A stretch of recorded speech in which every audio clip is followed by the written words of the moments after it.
What you're about to hear was never meant to become a story. It wasn't shared on television. It wasn't published in a newspaper. There were no interviews, no official statements, and no dramatic headlines. If you search for it, you'll find nothing. That's because the people involved were either told to remain silent or convinced themselves that silence was the only way to keep living with what happened. This account comes from a man who spent more than 20 years driving overnight buses across the highways of Nevada. He wasn't the kind of person who believed in ghosts, haunted roads, or supernatural encounters. He believed in schedules, fuel receipts, weather reports, and mechanical inspections. Every strange sound had a logical explanation. Every unusual event could be traced back to human error or bad luck. Until one night. One ordinary shift across an empty desert changed the way he understood reality forever. If you've ever traveled through Nevada after midnight, you know the kind of darkness that lives there. It's different from the darkness surrounding cities. There are no distant neighborhoods glowing on the horizon, no houses, no streetlights stretching into the distance, just miles of empty highway cutting through endless desert, where your headlights become the only proof that the world still exists beyond the windshield. Drivers who spend enough time on those roads eventually learn something unsettling. The desert is never truly empty. Sometimes you'll think you see someone standing beside the highway, only for them to disappear when you look again. Sometimes you'll notice lights far out in the distance that never seem to get any closer. Sometimes your radio will fill with voices that aren't broadcasting from anywhere. Most people dismiss these things as exhaustion. Most people are probably right. But every so often, something happens that exhaustion cannot explain. Daniel Mercer had been driving buses for 23 years. His record was nearly flawless, more than 3 million miles without a serious accident. His supervisors trusted him with the longest overnight routes because they knew he stayed calm under pressure. Younger drivers often asked him for advice about driving through storms or navigating dangerous mountain roads. His answer was always the same. The road only scares people who stop paying attention. He believed fear was a distraction. Panic caused mistakes. Routine kept people alive. Every trip began exactly the same way. He inspected the tires, checked the lights, tested the brakes, verified the emergency exits, signed the paperwork, started the engine. He never skipped a step. The route from Reno to Las Vegas had become second nature years ago. Hundreds of miles of lonely highway crossed dry valleys, abandoned mining towns, and stretches of desert so isolated that you could drive for nearly an hour without seeing another vehicle. Most passengers slept through the journey. Daniel preferred it that way. Quiet buses were easy buses. That particular evening began with an unexpected desert storm. Rain wasn't common in that part of Nevada, especially late in October, but dark clouds rolled across the mountains just after sunset. Heavy drops hammered the windshield as Daniel left the terminal. Lightning flashed over distant ridges, revealing the desert in brief white bursts before everything vanished back into darkness. By 11 o'clock, the storm had passed. The rain stopped as suddenly as it had begun. Only wet pavement remained, reflecting the headlights like polished black glass. The passengers who had boarded in Reno slowly got off at scheduled stops throughout the evening. By the time Daniel passed the small town of Hawthorne, every seat behind him was empty. His next scheduled pickup wasn't for another 100 miles. He poured himself another cup of coffee from the thermos sitting beside his seat. It was already growing cold. He didn't mind. He drank coffee for the caffeine, not the taste. The dashboard clock read 12:57. His favorite late-night radio station faded into static as the bus rolled deeper into the desert. That wasn't unusual. Reception often disappeared between mountain ranges. He reached over and turned the dial. Another station. More static. One more. Silence. He sighed and switched the radio off completely.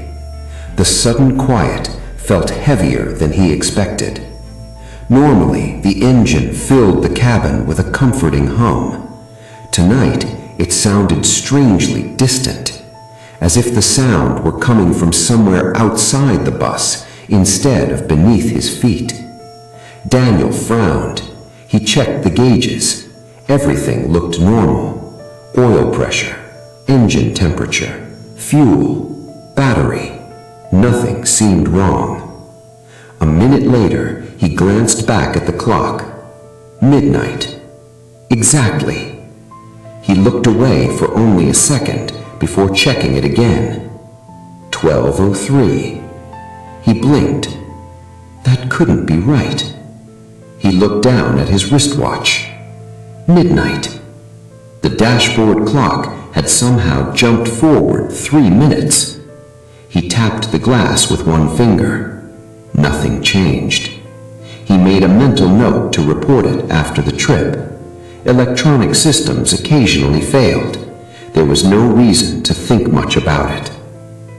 Outside, the desert had become unnaturally still. No wind pushed against the side of the bus. No rainwater sprayed under the tires. Even the reflections on the road appeared perfectly motionless. Daniel lowered his side window slightly. The silence outside startled him, not because it was quiet, because it felt complete. No insects, no distant coyotes, no birds, nothing. It was the kind of silence that made your ears search desperately for any sound at all. He rolled the window back up. A few miles later, his headlights caught something unexpected. A bus stop. He instinctively eased off the accelerator. The sign stood beside the highway on 2 old wooden posts. No reflective paint, no route number, no company logo. Nothing but a weathered rectangle of wood that looked as though it had been standing there for decades. Daniel frowned. That stop wasn't supposed to exist. He had driven this route hundreds of times. There had never been a pickup point there. Then he noticed the people. 6 of them, standing beneath the sign. Perfectly still, not waving, not trying to get his attention, simply waiting until the door folded open. Only then did they begin walking, one after another, slowly, quietly. No one spoke. No one looked at Daniel. The first passenger was an elderly woman wearing a pale gray coat despite the lingering warmth of the desert night. Behind her came a man in a dark business suit, then a young woman carrying nothing at all, a teenage boy, an older man, finally another woman dressed in clothing that looked oddly old-fashioned, though Daniel couldn't immediately explain why. Not one of them asked where the bus was going. Not one offered a ticket. Not one asked how much the fare would be. Each simply walked down the aisle, chose a seat, sat, lowered their head, and closed their eyes. Within seconds, every one of them appeared to be asleep. Daniel waited. Surely someone would say something. Nothing. He cleared his throat. "Ladies and gentlemen, if you haven't already, I'll need your tickets once we're moving." No response. Not even a glance. He assumed they were exhausted. Perhaps they'd been stranded by the storm. Perhaps they'd already paid through some online reservation system that hadn't appeared on his manifest. It wasn't worth delaying the schedule over. He closed the door and pulled back onto the highway. The strange stop disappeared into darkness behind him. When Daniel checked the mirror a few minutes later, every passenger remained exactly as before. Heads lowered, Daniel kept his eyes on the highway, but every few seconds they drifted back to the rearview mirror. He wasn't looking because he expected someone to move. He was looking because he desperately wanted to prove to himself that he had imagined the seventh passenger. Every time he looked, the figure was still there. Head lowered, hands resting together, perfectly motionless. He tried to reconstruct the last half hour in his mind. The stop, the 6 people waiting beneath the old wooden sign, the order in which they boarded, the seats they chose. He remembered every detail with uncomfortable clarity. The elderly woman in the gray coat had taken the 3rd row on the right. The businessman had sat across from her. The younger woman had chosen the 5th row. The teenage boy had gone toward the middle. The older man had sat alone by the window. The final woman had taken a seat near the rear. 6. There had only been 6. So who was sitting in the last row? Daniel tightened his grip on the steering wheel until his knuckles turned white. He considered stopping the bus immediately. Company policy allowed drivers to pull over if they believed there was a safety concern. But what exactly would he report? That a passenger had somehow appeared without boarding? Even saying the thought aloud sounded ridiculous.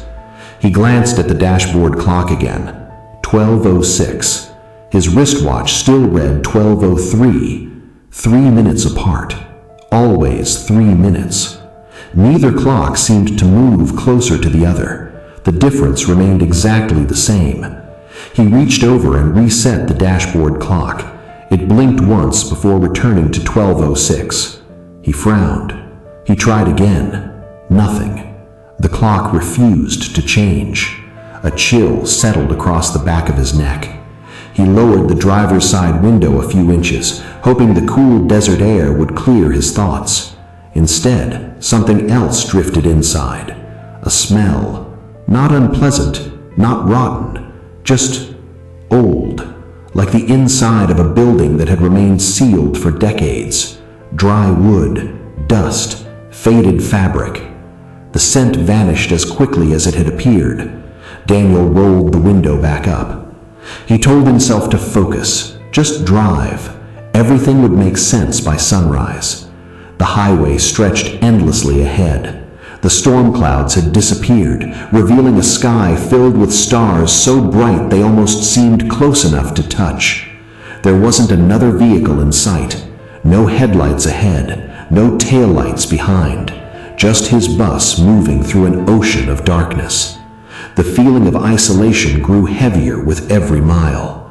Normally, Daniel enjoyed it. Tonight, it felt oppressive, as though the empty desert wasn't empty at all, as though something unseen was traveling beside him, matching his speed. He looked in the side mirror. Nothing, only darkness. A few moments later, the bus passed an old roadside memorial. A white wooden cross stood beside the highway, surrounded by faded artificial flowers bleached by years of desert sun. Daniel had seen dozens of memorials along this route. Fatal crashes weren't uncommon. Long, straight roads made drivers overconfident. Fatigue finished the rest. He barely gave it a second thought, until he noticed another cross, then another, then another. Within less than a mile, he counted nearly 20 roadside memorials, far more than he had ever remembered seeing before. Each one looked old. Each one leaned slightly toward the almost as if they were watching passing traffic. He frowned. Had they always been there, or had he simply never noticed? He checked the mirror again. The passengers remained asleep. The seventh figure hadn't moved. He forced himself to stop looking. The more attention he gave it, the worse his imagination became. Several minutes later, the radio crackled without warning. Static. Then a voice. "Can anyone hear?" Daniel grabbed the microphone immediately. "This is Route 12. Go ahead." Silence. More static. Then the same voice returned. "Please don't stop." The transmission ended. Daniel waited. Nothing. He checked the display. No channel number, no incoming frequency, just static. His stomach tightened. Dispatch had sounded nothing like that. The voice had been weak, almost distant, as though it had traveled a very long way. He switched the radio off again. This time, it turned itself back on less than a minute later. "Keep driving." The words were barely audible. He stared at the speaker. "Whatever happens." Another burst of static swallowed the rest. Daniel unplugged the radio completely. The display went dark. Silence returned. He exhaled slowly. A few seconds later, someone coughed. It came from behind him. Daniel froze. It was the first sound any passenger had made since boarding. He looked into the mirror. No one had moved. Every head remained lowered. Every body remained perfectly still. Then another cough. Closer this time, almost directly behind him. He slowly turned his head toward the aisle. Nothing. The nearest passenger sat several rows back, too far away. He faced forward again. His reflection in the windshield caught his attention. For an instant, he thought he saw another face standing behind his own. He spun around. Empty aisle. 7 sleeping passengers. Nothing else. His breathing grew faster. "Get a hold of yourself," he whispered. He reached for his coffee. It was ice cold. He frowned. He had poured it less than an hour earlier. The thermos itself felt cold, as though it had been sitting outside all night. He set it down without taking another sip. The miles rolled beneath the tires, one after another. Eventually, lights appeared ahead, a small service station. Daniel felt immediate relief. People, cameras, telephones, reality. He pulled into the empty lot and parked beneath the bright canopy lights. The engine idled quietly. For the first time in nearly an hour, he allowed himself to breathe normally. He stood from his seat and looked toward the passengers, still asleep. He hesitated. Part of him wanted to wake them, ask where they were going, ask who the 7th passenger was. Instead, he stepped off the bus alone. The cold night air hit him immediately. The convenience store lights buzzed softly overhead. Inside, a single clerk looked up from a magazine as Daniel entered. "You look like you've seen a ghost," the man joked. Daniel forced a smile. "Long night." The clerk nodded. "Happens out here." Daniel grabbed a bottle of water and carried it to the counter. "You're working alone?" he asked. "Always." Daniel glanced through the store window toward the bus. The passengers were visible through the side windows. Every one of them remained exactly where they had been, still asleep. The clerk followed his gaze. "You're running full tonight?" Daniel looked back. 7 passengers. The clerk frowned. "I only count one." Daniel laughed nervously. "What?" "The driver." Daniel slowly turned toward the window again. His heart nearly stopped. The seats looked empty, every single one. He rushed outside. The bus door hissed open. He climbed aboard 2 steps at a time. There they were, all 7 passengers, exactly where they had been before. Not one had moved. Daniel stood frozen in the aisle. He looked back toward the convenience store. The clerk watched through the glass. Daniel looked again at the passengers. Still there. He stepped off the bus once more. From outside, the seats seemed empty. He climbed back inside, occupied. Outside, empty. Inside, 7 silent figures. Daniel felt the world tilt beneath him. His breathing became shallow. He no longer trusted his own eyes. Without another word, he returned to the driver's seat. He didn't even buy the water. He simply closed the doors and pulled back onto the highway. The convenience store disappeared in his mirrors. A mile later, curiosity forced him to look back one last time. The station's lights had vanished. There was nothing behind him but empty desert. No building, no fuel pumps, no parking lot. Just darkness stretching to the horizon. Daniel slowed instinctively. He checked his mirrors again. Nothing. The service station was gone, as though it had never existed. He whispered the only words that came to mind. "I never stopped." No one answered, but for the first time, he became aware of something that made his blood run cold.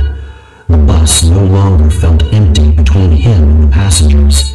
It felt as though someone was standing in the aisle, perfectly silent, close enough that if he reached one hand behind his seat, he might touch them. He didn't turn around. He couldn't, because every instinct he had built over 23 years of driving told him the same terrifying thing.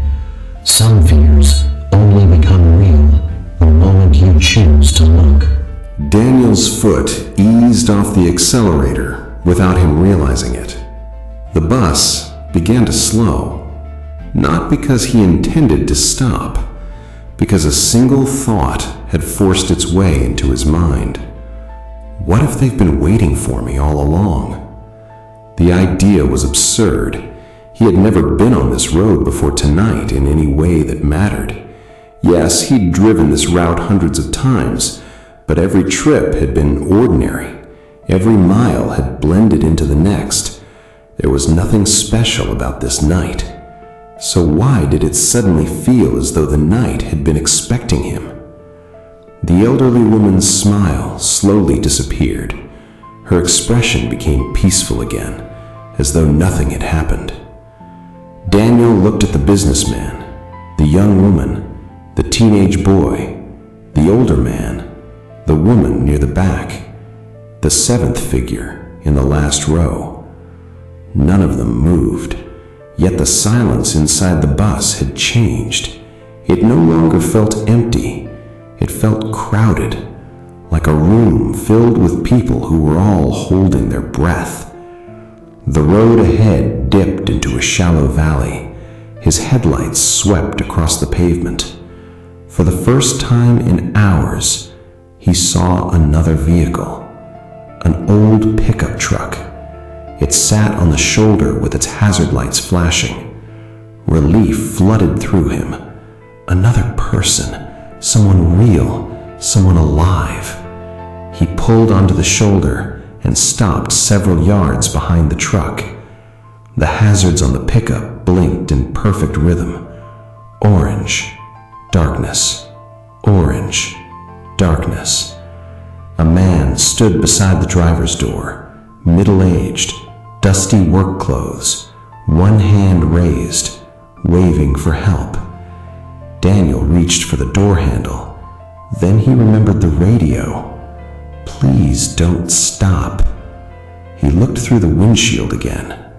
The man was still waving. Something about the movement felt wrong.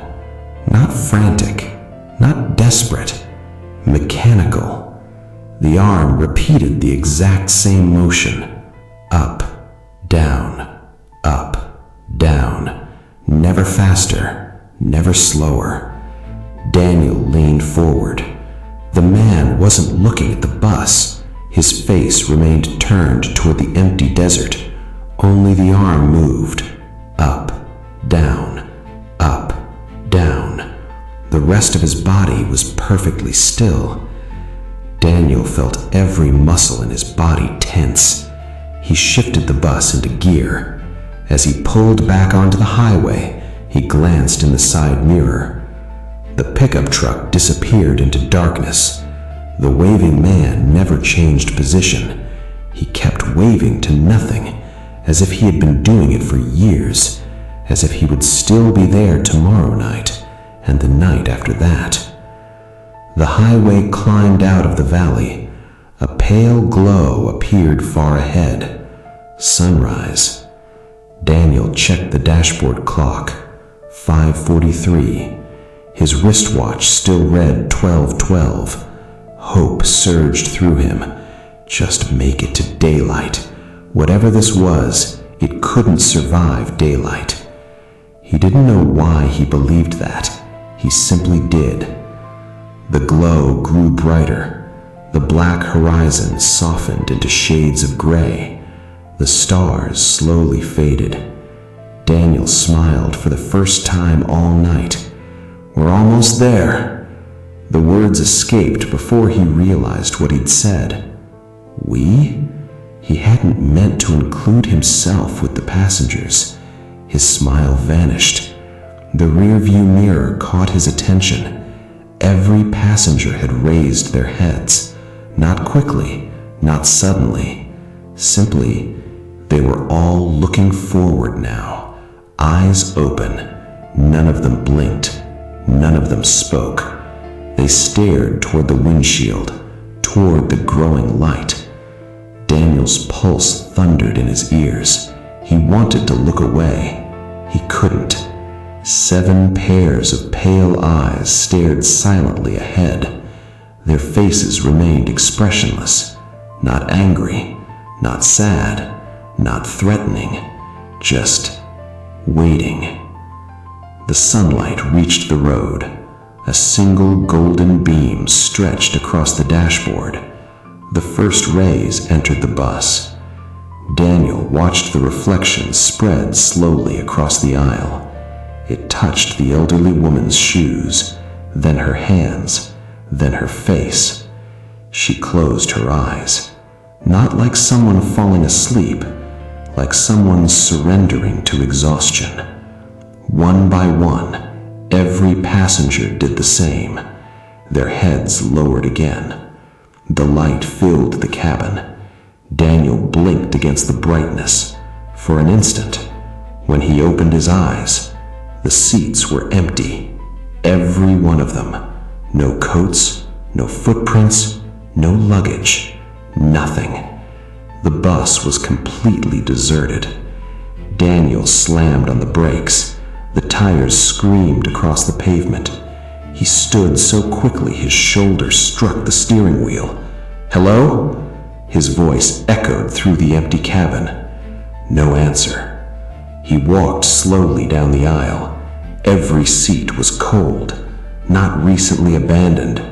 Cold, as though no one had occupied them for years.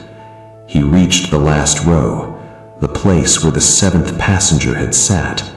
A thin layer of fine desert dust covered the seat, perfectly undisturbed, except for one mark, a handprint, not pressed into the dust, pressed through it, as though something had rested there without ever touching the surface. Daniel stared at it. Then a voice behind him said quietly, "You finally saw them." Daniel spun around so violently he nearly fell. A state highway patrol cruiser had pulled up behind the bus. The officer stood just inside the open door. Older, gray-haired, weathered face. He looked at Daniel with an expression that wasn't surprise. It was recognition. "You all right?" the officer asked. Daniel struggled to answer. There were people. He pointed helplessly toward the empty seats. They were here. The officer looked down the aisle for a long moment. Then he nodded. "I know." Daniel frowned. "You know?" The officer stepped onto the bus. "I've been working this highway for 27 years. He looked at the seats with quiet sadness. Every few years, someone reports sleeping passengers. Daniel felt the blood drain from his face. "What are you talking about?" The officer didn't answer immediately. Instead, he walked to the middle of the bus and rested one hand on a seat. 31 years ago, before they rerouted this stretch of highway, there was a pileup during a dust. Daniel listened without breathing. A charter bus drifted into the opposite lane. He paused. Nobody survived. Daniel stared. The impact scattered wreckage across half a mile. The official report blamed zero visibility. The officer looked toward the empty rear seats, but some of the rescue workers said something strange. What? They couldn't account for all the bodies. Daniel's mouth went dry. There were 42 names on the passenger list. The recovery teams found 41. And the driver? They found him. The officer met Daniel's eyes. He died with both hands locked around the steering wheel. Daniel whispered, "So one passenger was never found." The officer shook his head slowly. That's what everyone believed. He looked out through the windshield toward the empty highway, until another driver reported 42 sleeping passengers on an empty bus. Silence settled between them. Finally, Daniel asked the question he had been avoiding all night. What are they? The officer answered so quietly Daniel almost didn't hear him. We don't have a name for them. He hesitated. Some of the old Paiute stories do. Daniel waited. They're called the borrowers. The elders believed they appear in places where death arrived too suddenly. They don't haunt people. They borrow empty places. Daniel frowned. What does that mean? The officer looked directly at him. When someone almost dies, or when reality becomes thin enough, they occupy the space that could have belonged to the dead. Daniel felt his heartbeat quicken. They don't take lives, they take places. The words echoed inside his mind. They sit where someone might have sat. They stand where someone almost stood. They wait where someone nearly remained forever. Daniel suddenly remembered the 7th passenger. 3 days later, Daniel returned home, but the highway never really left him. His wife noticed it first. He barely slept. When he did, he woke up at exactly the same time every night. 12:12. Always 12:12. Not 12:11, not 12:13, exactly 12:12. At first he blamed stress. Anyone would after experiencing something that impossible. He tried to convince himself the lack of sleep was causing the strange dreams, but they didn't feel like dreams. They felt like memories.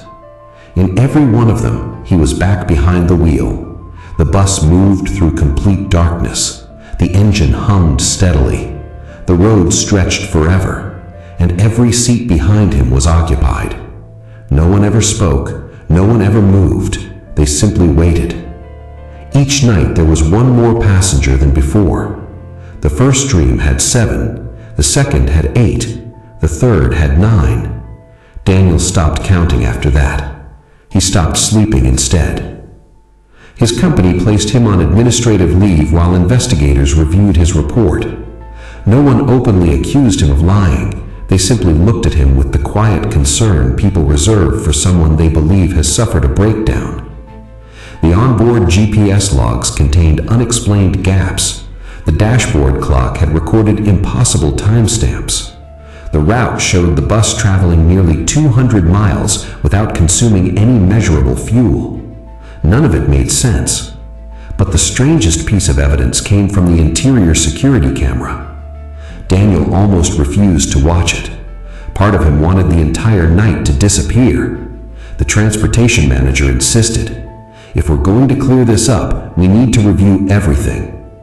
The footage began normally. Passengers boarded in Reno.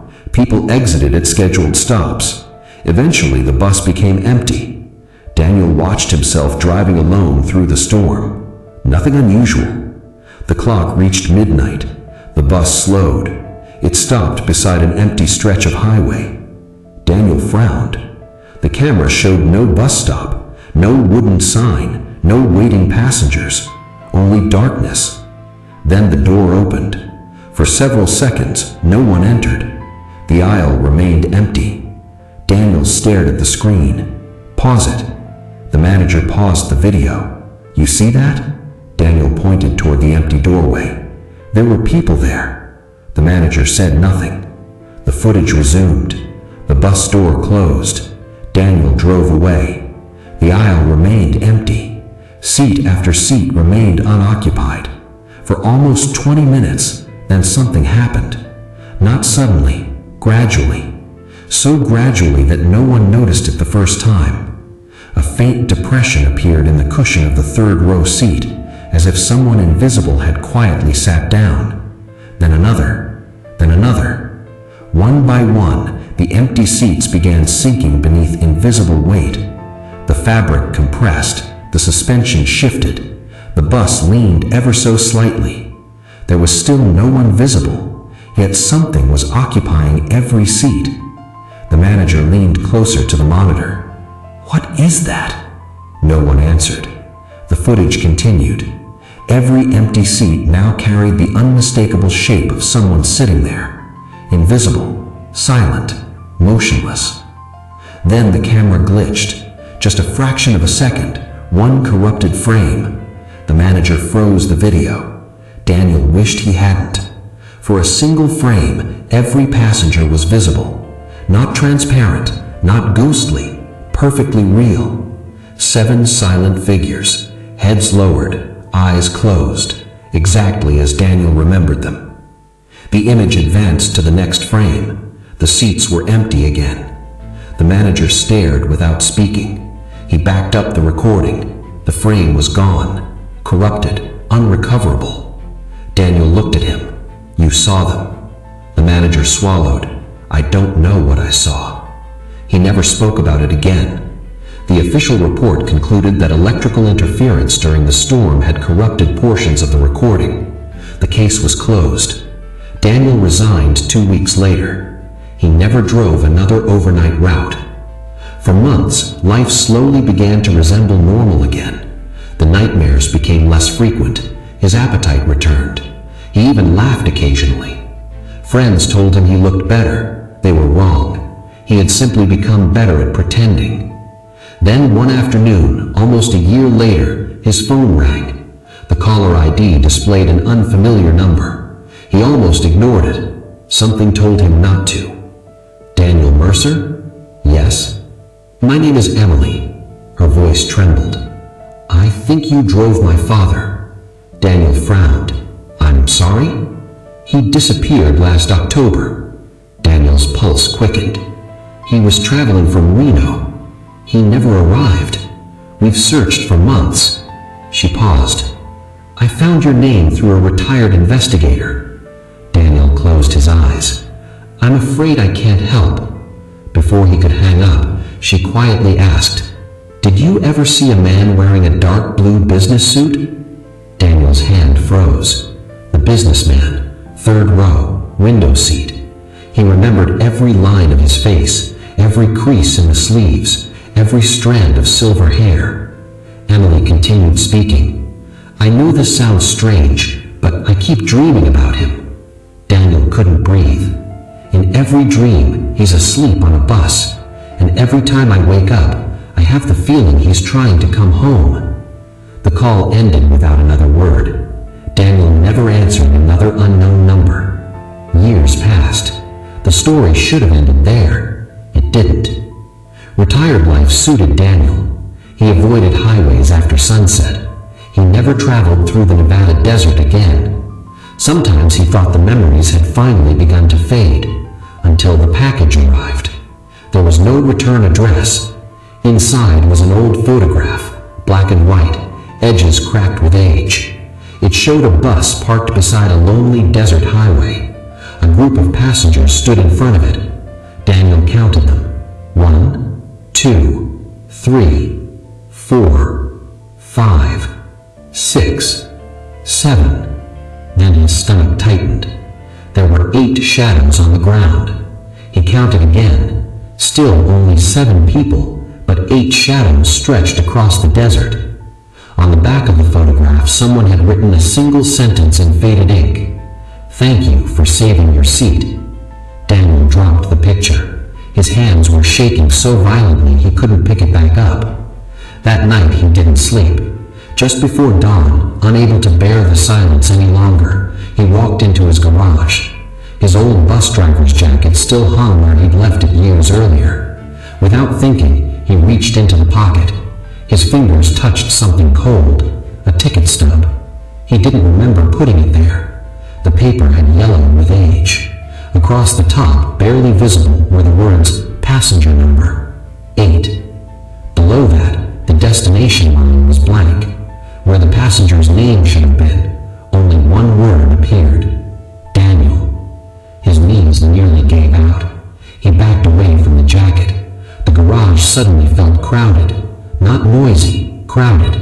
The same feeling he'd experienced that night on the highway, as though unseen people were standing only inches away, watching, waiting. He looked toward the dark corner of the garage. Nothing. Then toward the doorway. Empty. Finally, he looked into the small window hanging above his workbench. His reflection stared back, older, more tired, more frightened than he had ever allowed himself to become. Behind him, rows of silent passengers filled the garage. Dozens of them, maybe hundreds. Heads lowered, eyes closed, perfectly still. Daniel spun round. The garage was empty. When he looked back at the window, only his reflection remained. He understood then what the old highway patrol officer had meant. The borrowers never chased people. They never hunted. They never needed to. Once you noticed them, once you acknowledged that they occupied the spaces between life and death, they no longer needed the highway. They had already found a place inside your memory, and memory travels wherever you do. People still drive that stretch of desert road every night. Most complete the journey without incident. Some report seeing an old wooden bus stop that doesn't appear on any map. A few claim they passed an overnight coach carrying passengers who all seem to be asleep. Every now and then, a driver reports something even stranger. A bus traveling in the opposite direction. Its headlights dimmed, its windows dark, its destination sign completely blank. As it passes, the driver catches a glimpse inside. Every seat is occupied. Every passenger has their head lowered. Every face is unfamiliar. Except one, the driver. Someone always recognizes the driver. It's never the same person twice. And if they make the mistake of looking into the rearview mirror after the bus has passed, they sometimes discover that one extra passenger is sitting quietly in the last row of their own vehicle, head lowered, hands folded, waiting for the next empty place, waiting for the next lonely road, waiting for someone to notice. Because the most terrifying thing about the borrowers isn't that they appear where people almost died. It's that they never take anything from you. They simply